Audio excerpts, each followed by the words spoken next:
Hello again, everybody. Welcome to this webinar organized by InsightivWork and Curo Compensation. My name is Jocelyn Koh, Director of InsightivWork based in Singapore. I am your local host for the APAC webinar, and with me today is Ruth Thomas, Senior Consultant and Industry Principal from Curo.com. Ruth is based in London. This is our second webinar in our collaboration with Curo here in Asia Pacific, where we have lined up a series of webinars for APAC compensation and HR professionals in the next few months to cover best practices in compensation and how the compensation management solutions can support you in the challenges you may be facing. So today we are doing a bit of crystal ball gazing. We are going to look at what changes we might expect and how we manage reward in the future. Before we get into the presentation, a quick introduction of who we are. So let me first introduce Ruth Thomas. Ruth is the Principal Consultant at Curo Compensation and co-founded the company 8 years ago after 20 years as a HR and reward practitioner. As a thought leader, she gets to influence Curo product portfolio and client solutions based on market trends. Ruth has the opportunity to live and work in Hong Kong for 4 years and in Singapore for 3 years before returning to London in year 2001. So let us hear more about Curo.com from Ruth. Ruth, please. Hi, Jocelyn. Thanks very much for that introduction and welcome all of you to this webinar. So just a quick introduction to Curo. We are a HR SaaS solution provider. So we're a technology provider and we specialize in compensation management solutions. And we work with many leading companies around the world who use our compensation technology in order to help drive their business performance and employee engagement. And we have three main products that we bring to market. Our Curo Enterprise product is our compensation planning tool. That product's been in the market for about 8 years, and that's probably our sort of flagship product.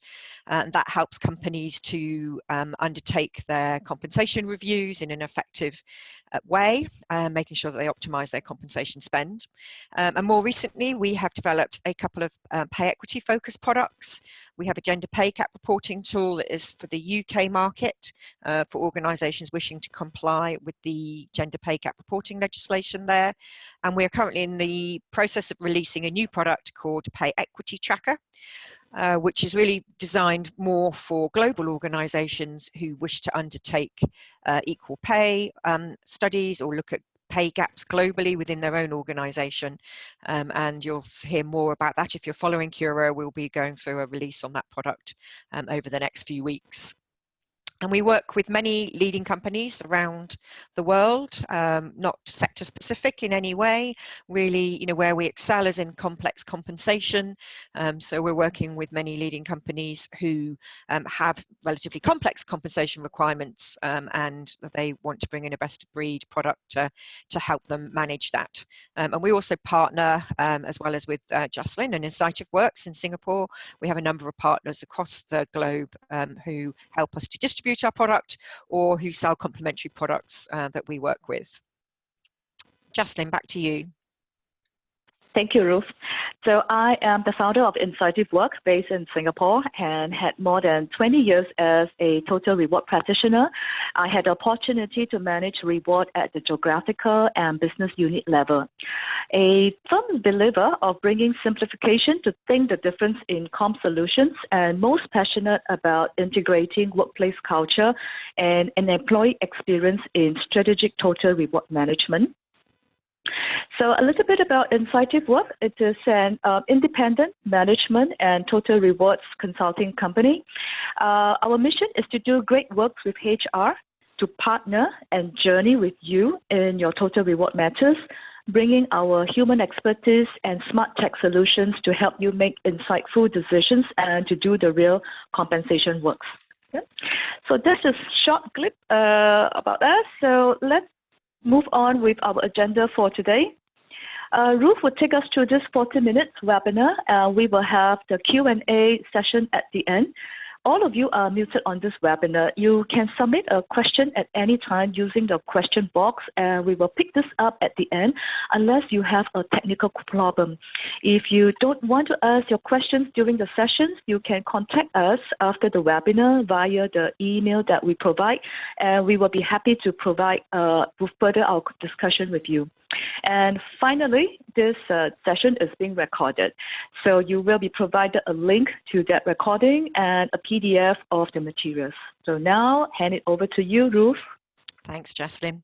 Well, today we're contemplating a bit about the future of reward, and in my role as industry principal here, I spend quite a lot of time future tracking, looking at the future of how we might work, where we'll work, who does work, and who will end up managing work. Part of my observations is to make sure that our product suites are always in line with any upcoming market trends. And so I wanted to share sort of some of the insights as I make those observations in the market, looking at what are the key drivers for change that we're seeing in the business environment, and the new challenges that those are bringing to us in HR and reward, and then how we might respond to those challenges in reward, and then thinking about some of the immediate things we could think about doing now.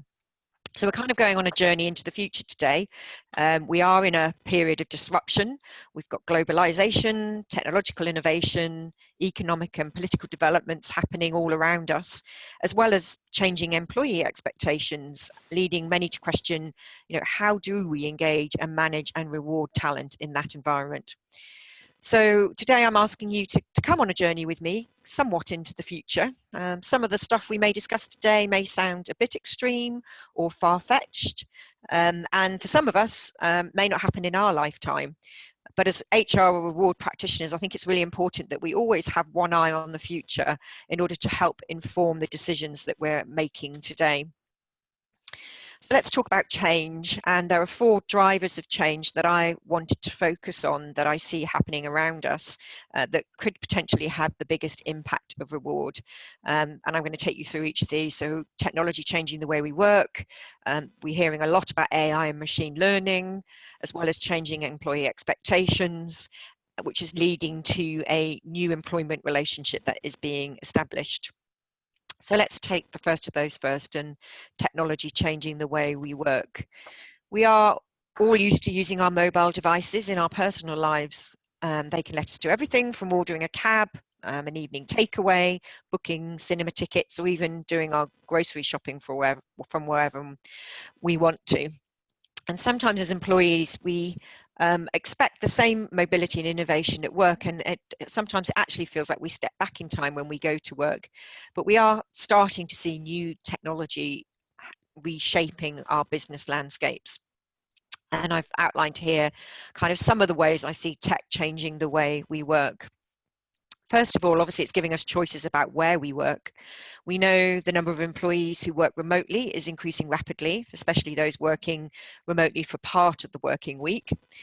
We have cloud computing that's giving people much easier real-time access to company resources from wherever they might be working. And conferencing technology is really facilitating bringing co-workers together in networked and global teams, which gives us the opportunity to bring together skills in a cost-effective way. We might in the future, for example, be saying goodbye to those expat or assignee roles that I know, I spent a lot of my time managing whilst I was out in the Asia Pacific. You may not, with technology, have to move a person with key skills geographically in order to benefit from their experience. We've also got technology that's known as silo busters that break down organizational barriers using social networks like Slack. So we use Slack within our organization, and then other products like that fuel idea jams, hackathons, and collaborative work management programs.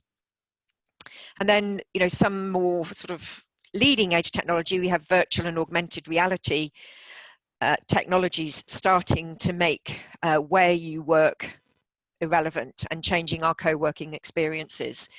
And those kind of collaboration conference apps have really gone some way in terms of giving us new virtual meeting rooms with avatars, with real-time whiteboards, virtual gestures, and advanced translation capability. So a bit more advanced than the WebEx functionality that we're using today. And it all sounds a bit futuristic, but there are companies around like those that I'm showing on this slide, Rumi Improve and Cisco Spark VR. If you have a look at their products, it might give you some idea of the way we all might be working together in the future. I guess from an employer's perspective, it means that we can increasingly leverage the best talent wherever it's located in an agile way that's in line with the pace of business change that we're seeing around us. And Jocelyn, I think you wanted to make a comment there.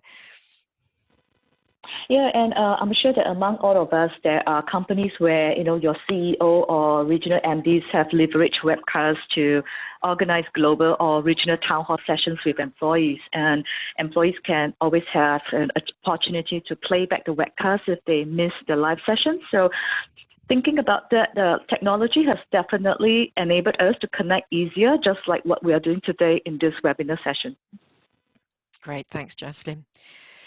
Well, we've also heard a lot about how artificial intelligence and machine learning are going to change our jobs. And I guess we've all seen the robots coming for your jobs headlines. And that was all quite sensational, probably 2 or 3 years ago, when some of us might have been suffering from automation anxiety, worrying about whether robots were going to take our jobs. I think we're now reconciling to a better understanding of the impact of AI and machine learning on our workplaces. And we know that it will eliminate some jobs definitely, but it will also create new jobs and new skill requirements.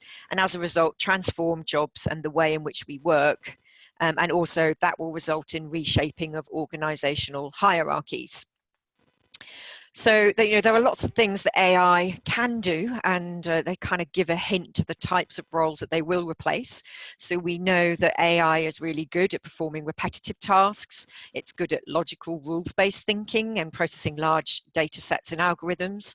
And when it comes to language skills, it can translate languages, it can chat. Some of you may be working in organizations where you're already using chatbots as through your HR help desks. But there are some things that AI can't do, and this is where we kind of need to look at thinking about where we will need to deploy people using these skills in the future. So far, it can't invent or innovate.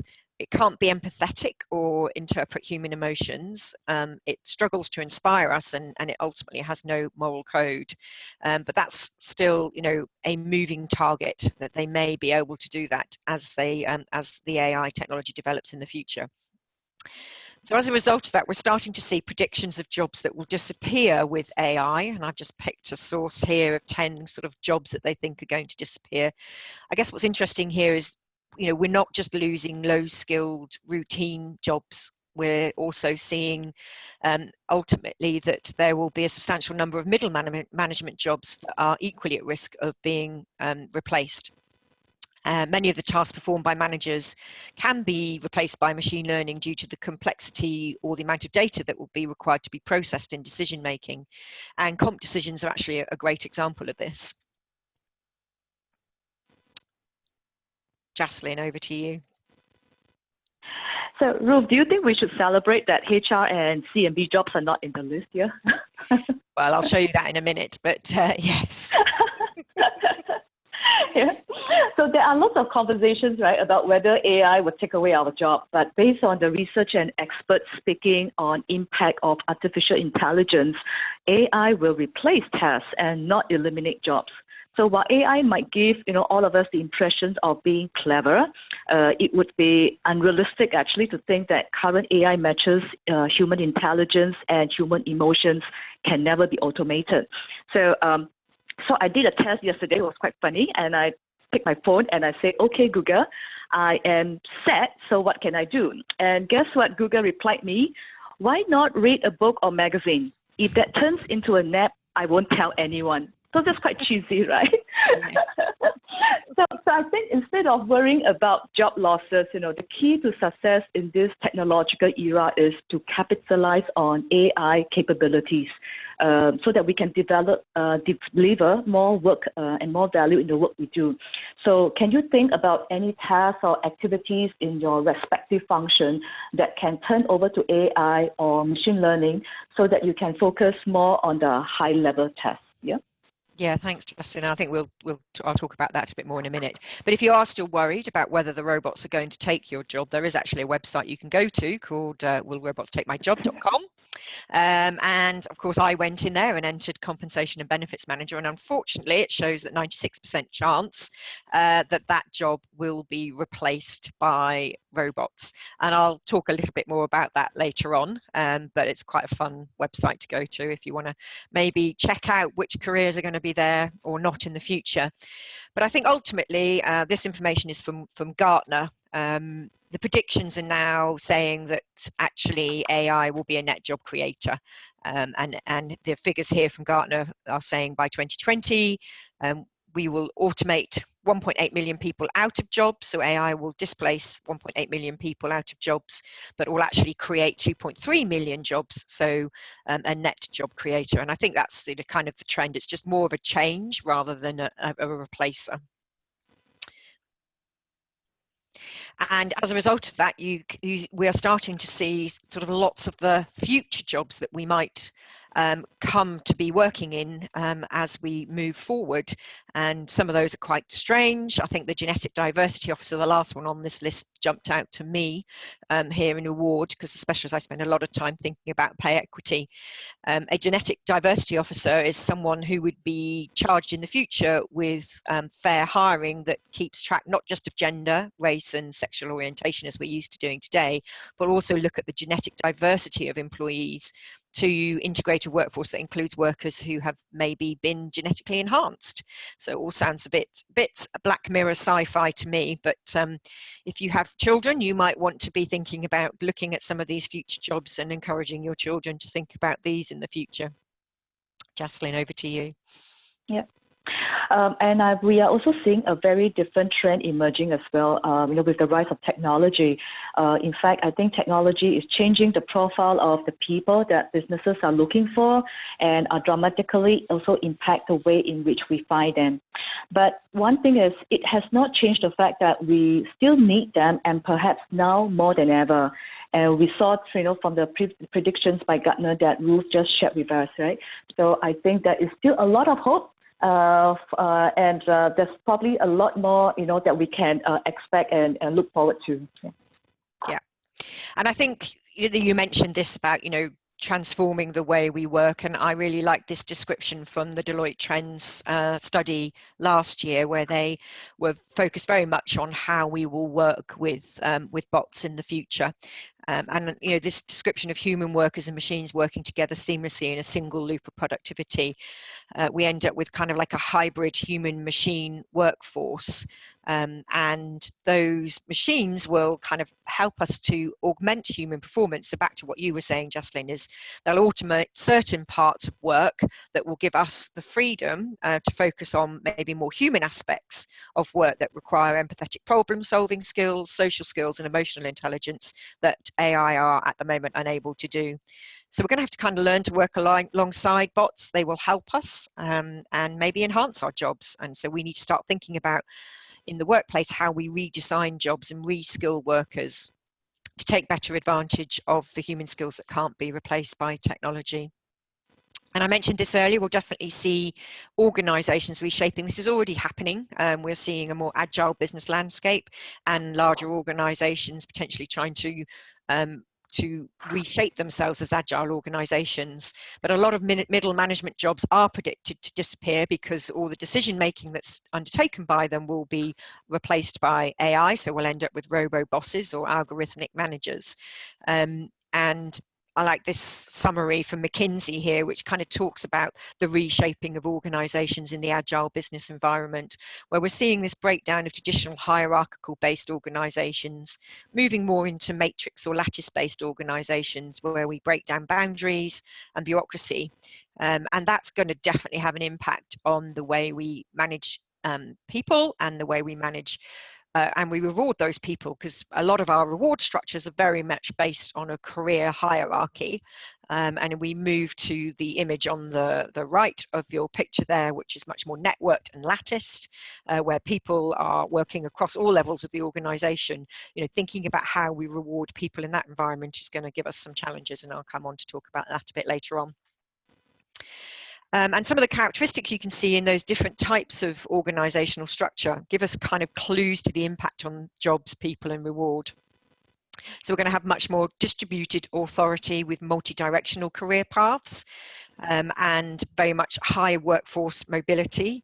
That is very team and community driven focus. We're already seeing that happening in a lot of our workplaces, a focus on how we can reward teams.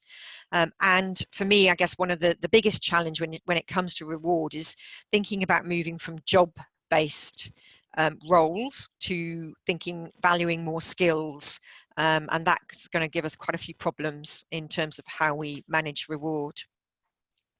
And just to point on the kind of couple of the final drivers of change there around employee expectations and how employees are feeling in this environment.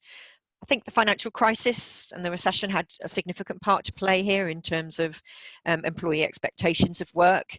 It was kind of probably the last nail in the coffin of the job for life and the whole edifice of 9 to 5, 5 days a week. Almost working in an office already seems dated for many of us who may work remotely or in different locations at different times.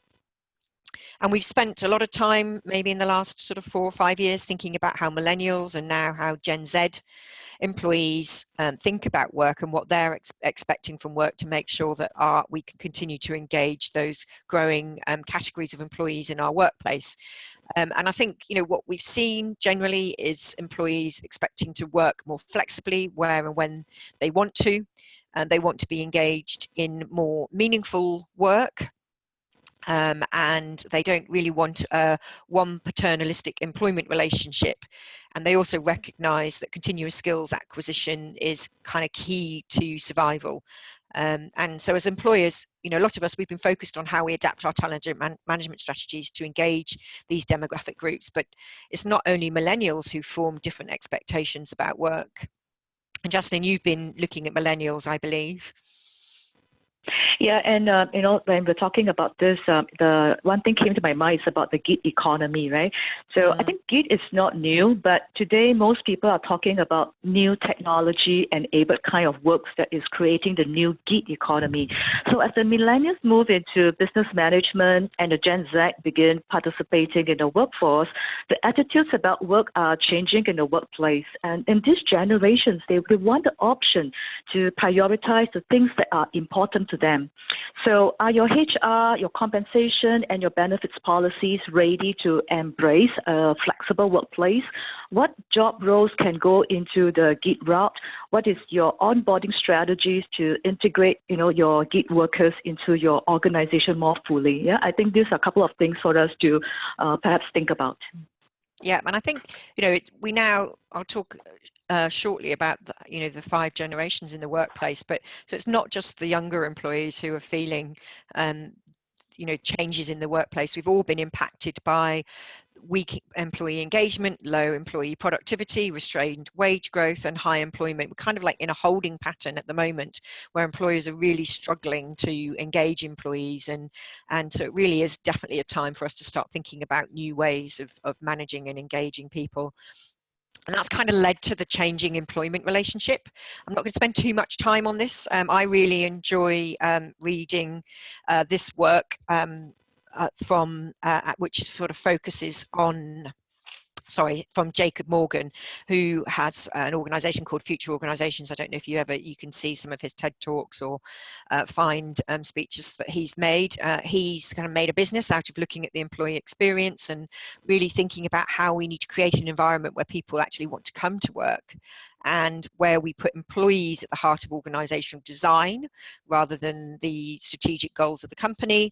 And we start to think about redesigning workplaces and practices to fit with the values and expectations of those broad categories of employees.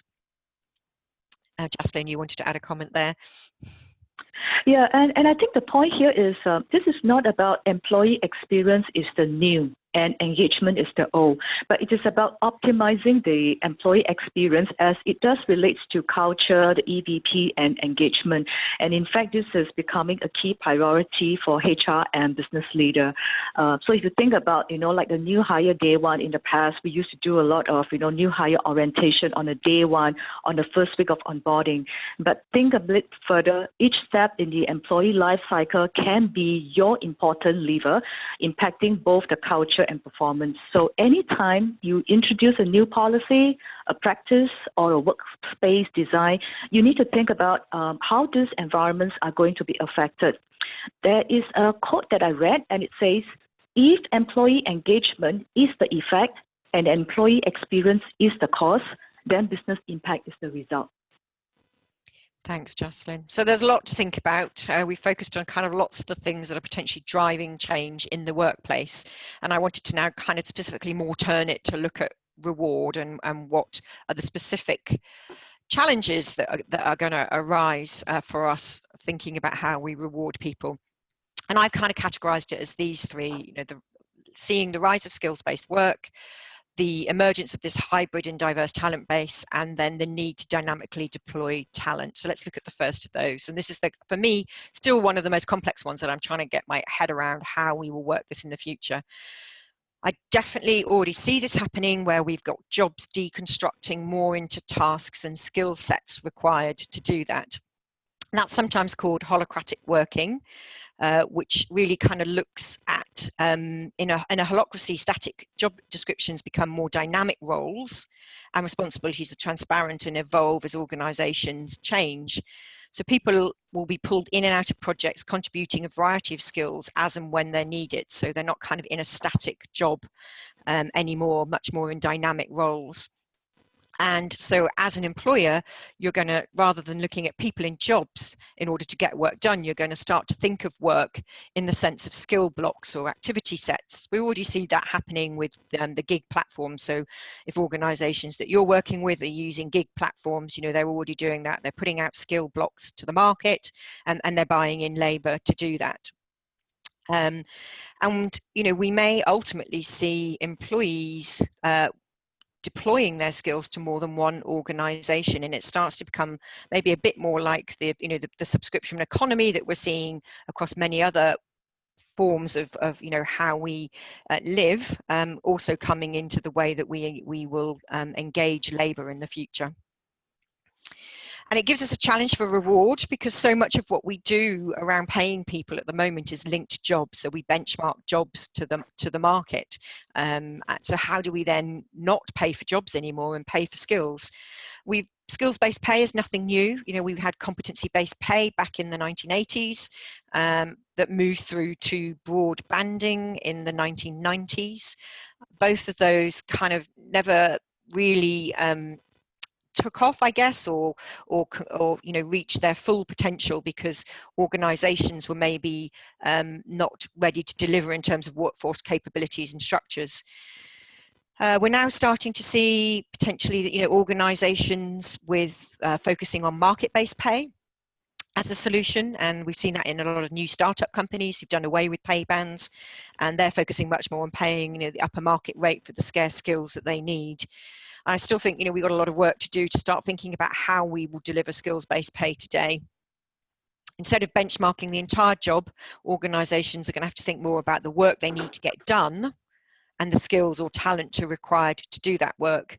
And we'll need to work out a way that balances valuing the output of work as well as the skills required to deliver that work. And interestingly, in an environment where we need to encourage the right skills acquisition, we're probably also going to have to think about how we incentivize employees more to learn new skills. So it's not new, but it's a different approach. Jocelyn, you wanted to add a comment there. Yeah, so Ruth and me, we discussed about, the increasing inquiries from HR about skill-based pay. So we know typical market pay surveys examine comparable jobs in terms of job content only. within your organization, job evaluation has always been the basis for us to determine the job worth and the job hierarchy, right?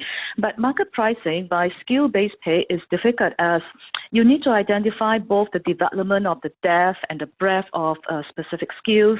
What is a hot skills today will be a common skill tomorrow, and you need to constantly review and update all the skill sets. So some of the trending practice we see include the use of skill allowance, a separate premium salary structure for critical jobs, and what about critical skill-based bonus? I think these options are not without apprehension, and we have to manage employee expectations when these practices go away. Yeah, definitely. And I think that's where we're really going to see AI helping us in our roles. I think the only way I can see us being able to assimilate or bring together all the data required about multiple skills across multiple organizations is having the algorithms that AI can bring to us to help us to do all that analysis. And I know I spent some time talking to the large market data providers, and I'm asking them the same question: how are you going to manage skills-based benchmarking in the future? And it's a challenge that they're also thinking about. It kind of makes me laugh because we often talk about market pricing as an art, not a science.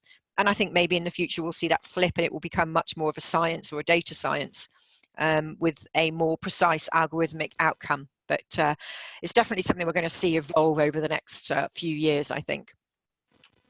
Okay, so the next challenge we wanted to look at was the hybrid and diverse talent base. Workplace diversity is no longer just about differences in gender and ethnicity. We've got a workforce where, in theory, many employers can have employees ranging from the age of 18 to 80 or 5 generations in the workplace, all who have different levers. We spoke about millennials earlier on, but I think organizations have moved on from stereotyping any particular cohort by its generational label and recognizing more that different nuances exist within all age groups. Millennials might value diversity, inclusivity, and meaningful work, but also older adults take pride in those tenets. So we have to think about how we can engage and reward all of those different age groups. At the same time, the continuum of employment continues to evolve as companies seek more specifically skilled workers, and those workers push for non-traditional work arrangements. And companies are turning to the independent workforce because it offers more flexibility and access to a wider range of skills. And some studies predict that 40% of American workers could be independent contractors by 2020, next year. And I think we're kind of definitely seeing that happening across all economies. And that does give us a challenge from the reward perspective, because often in reward, we're not involved with those non-standard employees. It's kind of managed sometimes by the people who are responsible for recruiting them. But in a world where we're thinking much more about pay equity, I think we will need to start thinking more broadly about comparing pay across these different groups of workers and ensuring pay equity across those. In terms of what are we doing reward for that increasingly different types of employees with different motivations in our workforce? Well, we have definitely in many organizations moved on from a one-size-fits-all approach, and in the last, I guess definitely since the recession, where we've had to work a lot harder with our reward budgets that have been very restrained, we've seen a lot more work on segmentation. So different bonus schemes for different populations or different pay scales for different populations in organizations, and that's kind of been called reward segmentation, where you tailor your reward strategy to the talent group that you're seeking to attract and retain.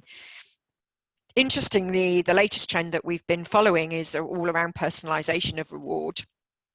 And that's kind of moving on from where we are with flex, so we think about flexible benefits, to a more broader personalized package for each employee that they get to choose. So it becomes less about us as reward professionals deciding what packages best suit different groups of employees, and then potentially designing their own packages.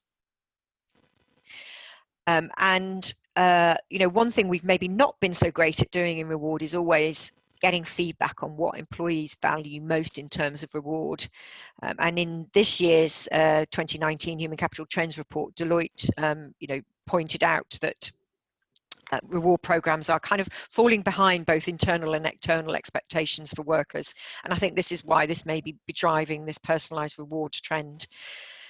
And I don't know if any of you are looking at this in your organisations. I've spoken with a number of organisations here in Europe. I was at a Reward Leaders Summit in Europe, in Amsterdam, about 4 weeks ago, and this very much was a topic on the agenda. And it was kind of moving away from this old style flex to new style flex, where we have some first mover companies allowing employees to flex between fixed and variable pay too. So they're not just exchanging salary for benefits, but they're also potentially exchanging salary for maybe more equity or long-term incentives in the firm, or for more bonus. And there are different schemes that are happening. You know, some of these need to have different sometimes there are set-offs, so if you choose to give up some of your fixed pay for variable pay, then that may get enhanced to account for the benefits cost. So there are lots of different schemes going on that employers are looking at.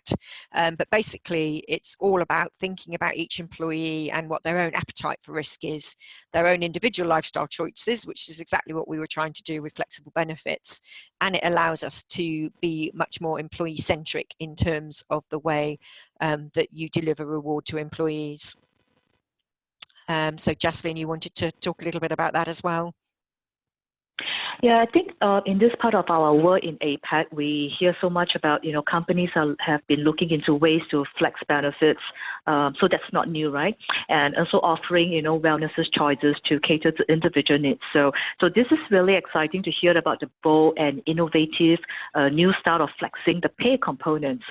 And of late, we also hear a lot about modernizing total rewards, creating a personalized experience that includes the availability of choices, more differentiated pay, a variety of work assignments, various communication touch points across the life cycle of employees. So these are all really about creating more value and performance for a sustainable human capital. So I'm excited to hear and to learn more about, what the rest of you will be doing in your company.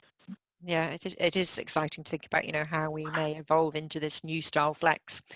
Okay, so the last of our challenges was really thinking about working in agile organizations and how we need to be able to dynamically deploy talent.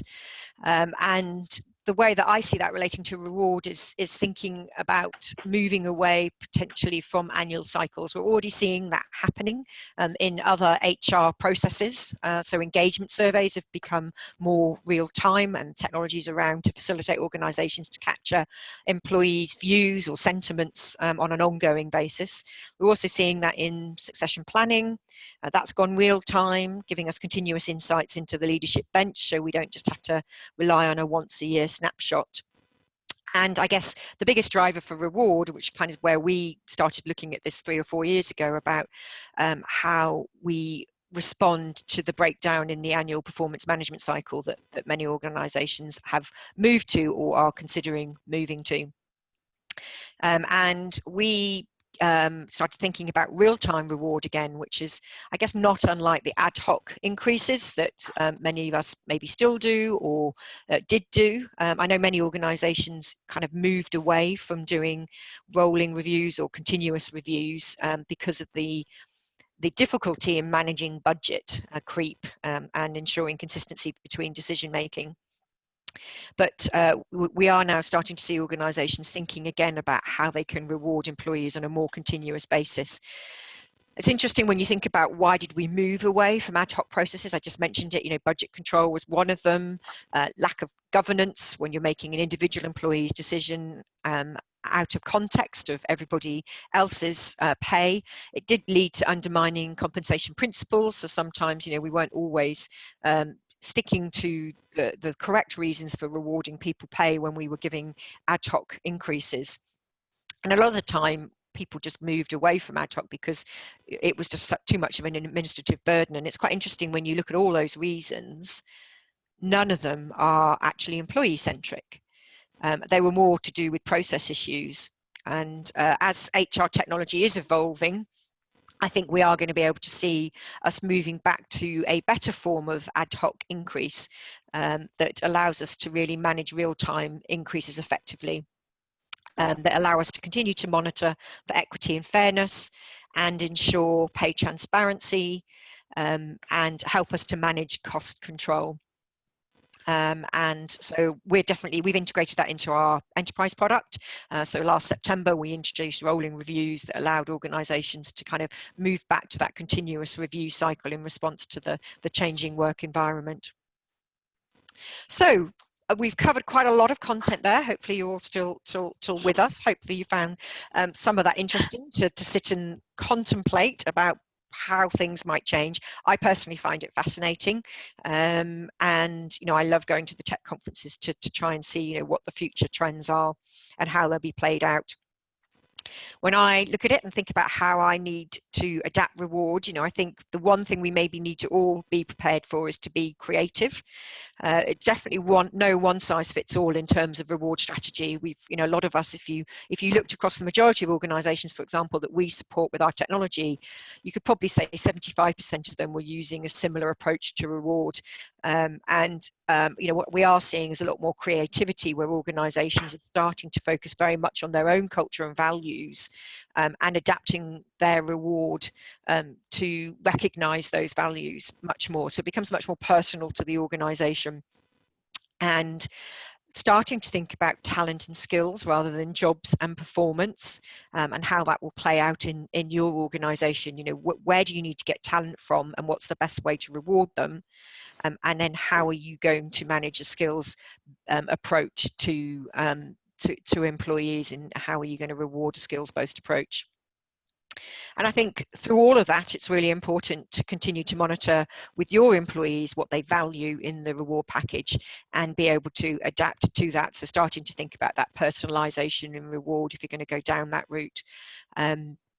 What do employees value? What could you offer them that would make it a more attractive proposition to them? So hopefully you found that interesting today. We have a white paper that talks about some of the trends here at Curo, so you can find that on our website. You will get a copy of this deck, so you'll be able to access the link to that through there as well if you can't get through the website.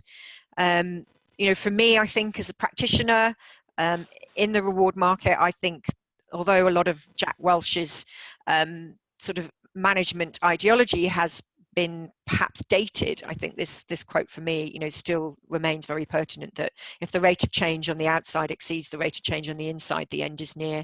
So we really need to have, as we said at the beginning, one eye on the future as we adapt our reward policies and approaches today.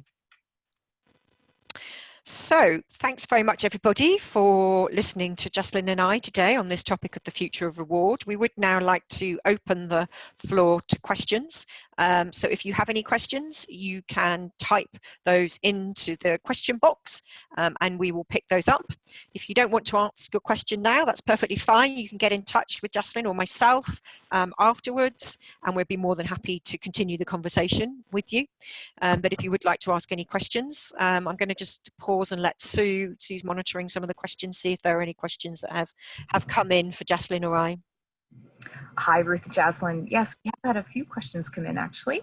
The first question says personalization of reward versus gender pay gap. Personalization often needs judgment. So how do you move away from bias and still personalize reward? Yep, so that's a good question. I think the main thing is going to be making sure that you've got the governance in place, so that whatever options you're giving people in that personalization experience, so where people can exchange one type of award, so maybe base pay for fixed pay, or maybe one type of LTIP for another LTIP, is making sure that the governance is in place there. I'm not sure whether that's maybe what the question is asking there. I mean, sometimes I know that if they're thinking about discretionary discretionary element of reward decisions that is very much open to bias. I'm not sure whether necessarily that's what the questioner is asking. But I think it's about making sure, you know, that there is strong governance, and that can be reinforced with transparency as well. So making sure that people understand how key decisions should be made. Yeah, and Ruth, I'll probably add that, you know, I think personalization doesn't mean that, you know, the sky is the limit, right? So, Yeah. you know, as you start on anything that is innovating something that's new, you are introducing a new change, you probably would have to start from small scale, and it's good that you do a lot of your focused conversations with the employee, and based on that sort of feedback and identify primarily what people are really looking for, and you sort of take that as a stepping stone to start looking into the designs, and then things can always evolve and change and build on over time. I think that's what we would recommend. It's really not about, you know, going to the extreme, and sky is definitely not the limit here. Okay, any other questions, Sue? Yes, we've got another 2 questions so far. The next question said, you talked about personalization in reward and flexing between fixed and variable pay. That sounds very complex, particularly when you are dealing with multi-organizations. Is it achievable? Yeah, there's obviously a lot of interest in the topic of personalisation reward. It is becoming quite a hot topic, that and pay equity, I think, at the moment. Yeah, that is a challenge, but I think a lot of the larger organisations that I know that are tackling this are starting with potentially a pilot group, or, you know, with sort of their larger population groups where they're looking at where they can deploy these. So I think it's often easy for us to say, oh, that wouldn't work in our organization because it's too complex and we've got too many different jurisdictions that we're working in, too many different plans. And I think, you know, in order to embrace change in the future, we need to try out some of these potential new tactics. And, you know, I know some of, you know, the particularly large pharmaceutical companies that I've been speaking to, you know, they are going down this route. They have very large global populations. And they are breaking this down into achievable goals, but it's kind of like starting on potentially a pilot and then growing that out through the population based on how that is received. Great. Any other questions, Sue? Yes, another one here says, thinking about real-time rewards, are there good and bad examples of when to use them? Yes, definitely. I mean, I think, you know, coming back to the reasons why we gave up on ad hoc increases in a lot of organisations is because they can be gamed, and they were often used by line managers as a retention tool. So, you know, if you are going to move to allowing real-time reward decisions, you need to make sure again that you've got that governance in place, that managers have the contextual information to make decisions. So rather than just potentially calling up a form on your HR system and being able to put in a justification, they need to see all the employees that particular person they might be wanting to make a recommendation for, how that person sits against that population. And that's obviously what they can do in our product. They can see all their peers, they can see all the contextual information when they're making a decision, so that those ad hoc decisions, although they're made out of context with everybody else, they still have the information of how that person sits amongst the peers and amongst the market to make those decisions. And yeah, there are lots of good examples we're seeing where people are using real time, you know, for sort of exceptional contribution throughout the year. Project-based environments, we work with a few construction-based companies, and they're using real-time rewards at the end of project completions. And then in this new environment where we think about the need to continually acquire new skills, we might also think about awarding off-cycle awards for acquiring new skills. Great, thank you, Ruth. That looks like the last of our questions for now. Great, and I think we're almost up to time. So Jocelyn, unless there's anything else you want to add, I'm happy to draw this session to a close. Thank you very much, all of you, for attending today. As you missed the beginning, the housekeeping, there is a recording of this session, so you can replay it at any time, and you will all receive a copy of the slideware that we've shared today. And if you do have any questions, then please do get in touch. If you'd like to find find more about the future of reward. I often blog on it, so you can find quite a few blogs on our website, and we'd love to speak to you all again, and look forward to seeing you at a webinar again in the future. Yep. Thanks Thank you, very much. Ruth, and thank you, everybody. And we will look forward to speak to all of you again in our next webinar in September. Thanks, everybody. Goodbye. Goodbye.